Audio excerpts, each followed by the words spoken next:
This is the Samsung Galaxy S24 Ultra, and while it looks the same as its predecessor, when you dig into this phone, it's quite different. The S24 Ultra most notably adds a bunch of new AI features, but beyond that, there's updates to the chipset, the display, the camera, and a host of other things.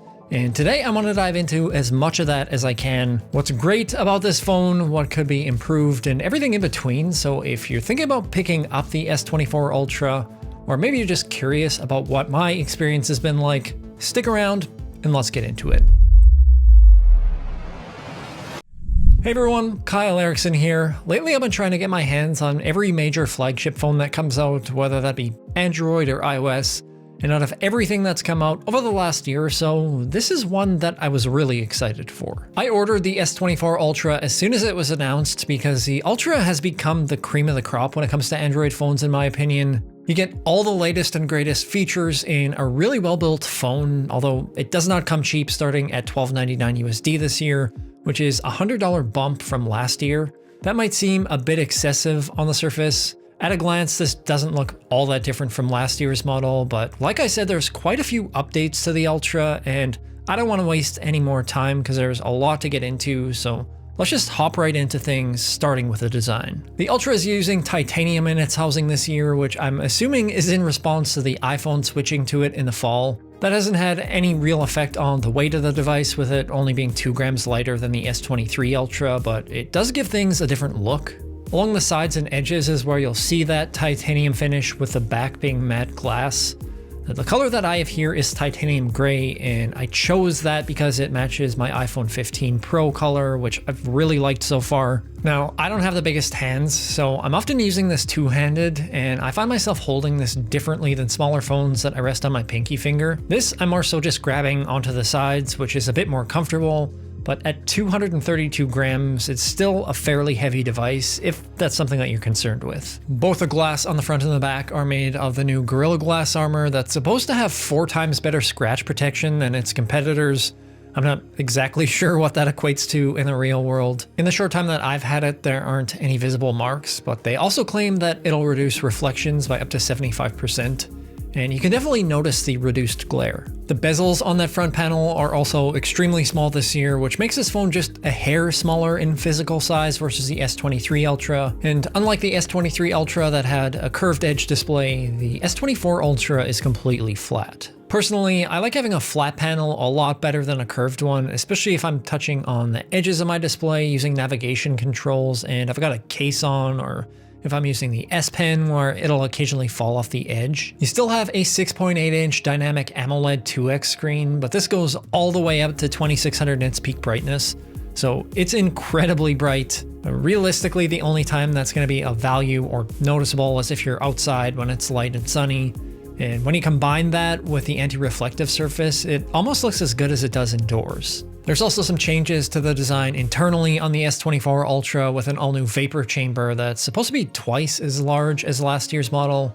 That cools the internals more effectively, where excess heat won't throttle performance as much, and there were some notable gains in performance as well. Inside here, you've got the Snapdragon 8 Gen 3 chipset, and the specific configuration that I have here is the 512 gig storage option with 12 gigs of RAM. It's run everything buttery smooth, and in my own tests, it's improved about 18% in single core performance, 35% in multi-core, and a whopping 71% in GPU performance over the S23 Ultra. That spike in GPU performance is something that we've seen in a whole bunch of devices this year and has a lot to do with the introduction of ray tracing in these chips. Depending on the game or app you're using, you may or may not notice a difference depending on how it's optimized, but regardless, this still runs everything that you throw at it, and it stays relatively cool even with very resource-heavy tasks. Even if you don't play games or do anything graphically intensive, there's still elements of things like the camera system that will definitely need a lot of power. The camera array here isn't a whole lot different than last year.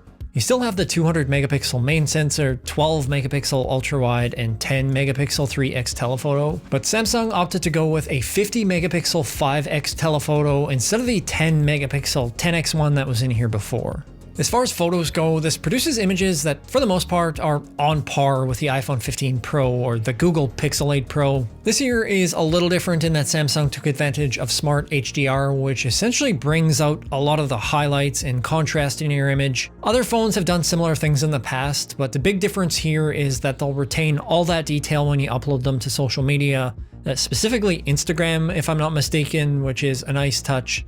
Because I think Android phones have always kind of had this reputation of photos looking better on device and worse when you throw them up on social media. The dynamic range has been generally really good in my photos. The autofocus is fast and shutter speed is good, but there are still occasions where I feel just a touch of lag. Most of the time it's fine, but occasionally it will throw out a dud every once in a while in terms of responsiveness. It's still going to shoot pixel binned 12 megapixel images on the main sensor by default, which I think is what most people should probably stick to. It would have been cool if they would have taken a 24 megapixel image like the Expert RAW camera option has, and maybe combine a 12 and a 48 or 50 megapixel shot so you get the best of both worlds in terms of detail and light information, but 12 is still totally fine.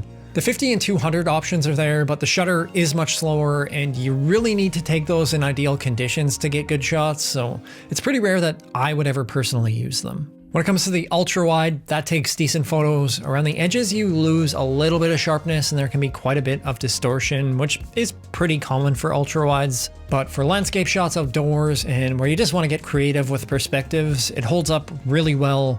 At 3x zoom, I'd say things look all right, nothing spectacular, but the 5x telephoto, in my opinion, does a fantastic job. A lot of times these higher zoom lenses on phones can come out really grainy or soft just due to how they're engineered, but I've been really impressed with the quality there. Also, with that being a 50 megapixel sensor this year, it makes it possible to record 8K video.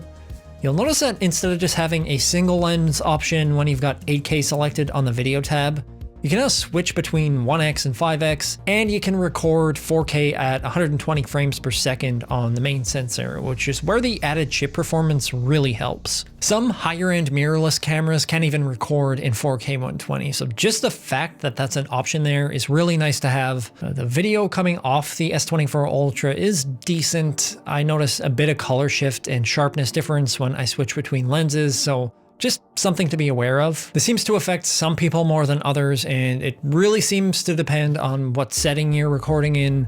I still think it's better than the Pixel 8 Pro, but it would be nice if it wasn't so abrupt or noticeable at times. You can also simulate 120 frames per second slow motion on a 30 FPS clip with AI by holding down on a clip in the Gallery app, which works reasonably well, and there are a number of AI features in this Gallery app, mostly related to photos. There's simple things like the remaster effect that shows up for every image that basically auto-adjusts your image to make it look better with brighter colors and exposure levels.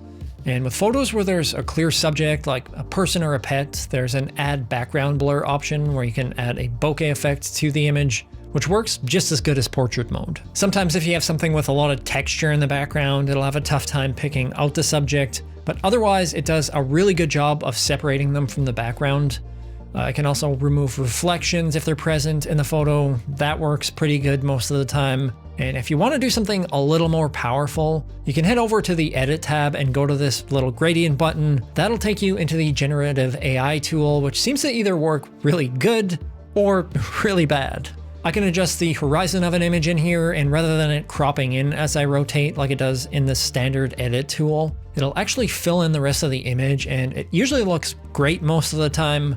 Other features like moving things around where you just circle or press down on something in the photo and move it can be absolutely wild and look amazing, but I find if you've got something that's sitting at an angle or that really leans into a perspective view where there's excessive shadows, it tends to struggle. On top of that, there's the Magic Eraser tool, similar to what Pixel phones have. Again, works great on simple things like removing power lines from the sky, but when you start to get into a complex scene, it can look very strange. But what I like about all of this stuff in this tool is anything that you do in here results in a little watermark being added to the image to let people know that it's been edited with AI. And there's also some extra metadata added behind the scenes as well. I know that stuff is really easy to strip out, but it's a start. Outside of the camera, there's some really interesting software features as well.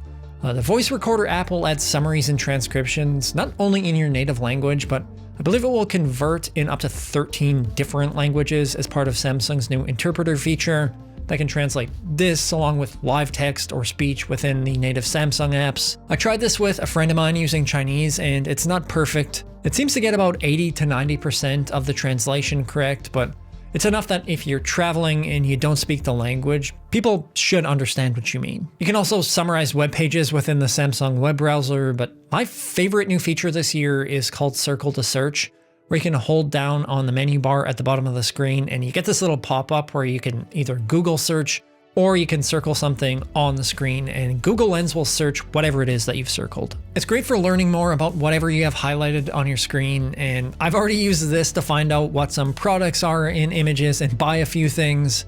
It does a fantastic job, but occasionally you will have to play around with the crop a little bit to get a good result, but super handy feature nonetheless. You can also create AI-generated wallpapers, and the always-on display will now show your wallpaper on the background if you wanted to, similar to iOS. Just be aware that if you do have that enabled, it does suck back the battery a little faster, with about 6 to 7% drain over the course of a day. Speaking of the battery, that's got a 5,000 milliamp hour capacity and has reasonable battery life. It gets me through a full day of moderate use, no problem, and I think I can get between 12 and 13 hours screen on time with average use. I usually plug the S24 Ultra in via USB-C when I get up in the morning, and it'll charge about 60% of the battery in a half hour, or from 0 to 100 in just over an hour if I'm charging at the full 45 watts. If you've watched this channel before, you'll know that I actually prefer to charge wirelessly, which I was honestly a little disappointed with. It's a bit of a letdown that there's no Qi 2 supported wireless charging, and it also means that if you want to use anything MagSafe supported, you'll need a case like I've got here, but beyond that, I find the phone itself gets quite warm, and I'm just not sure if I want to heat up my device that much every day. So I'll be sticking with wired charging on this phone. I've also found wireless connectivity to be a mixed bag as well. The Ultra is the only model in the S24 series this year to offer Wi-Fi 7.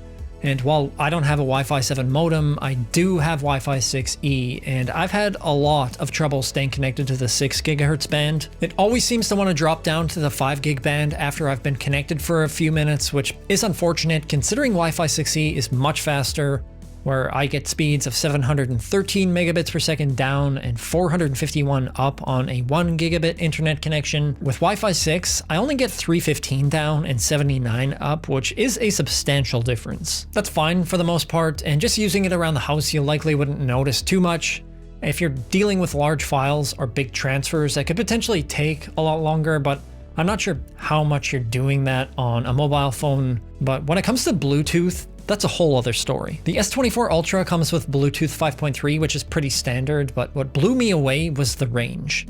I've been using it with my Nothing Ear 2s around the house, and last weekend I had them popped in listening to a podcast as I was cleaning, and I kind of forgot that they were paired to my phone and where it was. My phone was in the basement, and normally when that's the case, I'll go up a floor and they might start cutting out towards the doors that lead outside, or if I go up another floor upstairs, they usually cut out altogether. But I haven't experienced any signal drops in the usual places. I was wearing my Ear 2s outside in the driveway with the Ultra still in my basement, and it was clear as day, which never happens. And even going up 2 floors in the house, there's still absolutely no issues, which I don't think I've ever had happen with a phone, if I'm being honest. Things like that, the outstanding performance, design, display, software, all those things make this a phenomenal phone. And Samsung says that they're going to give you 7 years of updates with it as well, so this should last you a super long time if you wanted to. There are a couple of things here and there that aren't perfect, but I don't think that I've ever found a product without flaws. And if you're wondering if it's worth the whopping $12.99 USD price tag, I think that really depends. If you want something with all the bells and whistles and you're planning on keeping it for a long time, it's definitely worth considering.